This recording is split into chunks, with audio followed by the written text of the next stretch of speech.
దృష్టిలో పెట్టుకుని intermediate board కూడా చాలా పకడ్బందీగా ఏర్పాట్లయితే చేసింది. ఎలాంటి కాపీయింగ్ కు పాల్పడిన విద్యార్థిని డిబార్ చేయడంతో పాటు డ్యూటీలో ఉన్న అధికారులపై సంబంధిత కేంద్ర యాజమాన్యం పైన కఠిన చర్యలైతే తీసుకోవడానికి పేర్కొంది. ఇక పరీక్షా కేంద్రాల వద్ద 144 సెక్షన్ కూడా అమల్లో ఉంటుందని, అలాగే పరీక్షా కేంద్రాల సమీపంలో జిరాక్స్ సెంటర్లను కూడా మూసివేయాలని అధికారులకు బోర్డు ఆదేశాలైతే జారీ చేసింది. ఇక ఒకసారి కరీంనగర్ వెళ్దాం. కరీంనగర్ పరిస్థితి ఏ విధంగా తెలుసుకుందాం.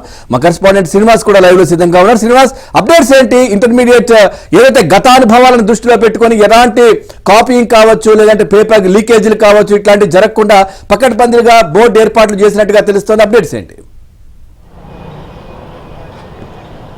ఎస్, మీరు అన్నట్టు ఖచ్చితంగా గత అనుభవాలంటే ఒకటి పేపర్ లీకేజీ, రెండోది జిరాక్స్ సెంటర్ల నుంచి ఈ ముందే ప్రశ్నపత్రం లీకేజీ సందర్భంగా ఆన్సర్ షీట్లను కూడా జిరాక్స్ తీసుకొచ్చి కాపీయింగ్ చేసిన అనుభవాలు ఉన్నాయి. అయితే కొత్త ప్రభుత్వంలో అలాంటి ఘటనలు ఏమీ జరగకుండా పకడ్బందీగా చర్యలు తీసుకునేందుకు ఇంటర్మీడియట్ బోర్డు ఇప్పటికే అధికారులందరికీ కఠినమైన చర్యల ఆదేశాలను జారీ చేసింది.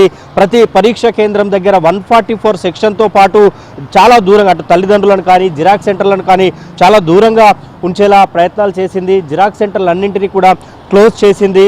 మొత్తం మానిటరింగ్ అంతా కూడా చేస్తూ ఉన్న పరిస్థితి అయితే కనిపిస్తోంది. కరీంనగర్ జిల్లాలో దాదాపు 17,000 మంది అమ్మాయిలు, మరో 17,000 మంది అబ్బాయిలు ఈ ఇంటర్మీడియట్ పరీక్షలకు హాజరవుతున్నారు. వచ్చే నెల 16 వరకు కూడా ఈ పరీక్ష ఉండబోతోంది. సో నిత్యం కూడా ఉండబోతోంది. అయితే ఒక్క నిమిషం నిబంధన అంటే ఇప్పటికే విద్యార్థులకు, తల్లిదండ్రులకు అనేక సూచనలు జారీ చేశారు.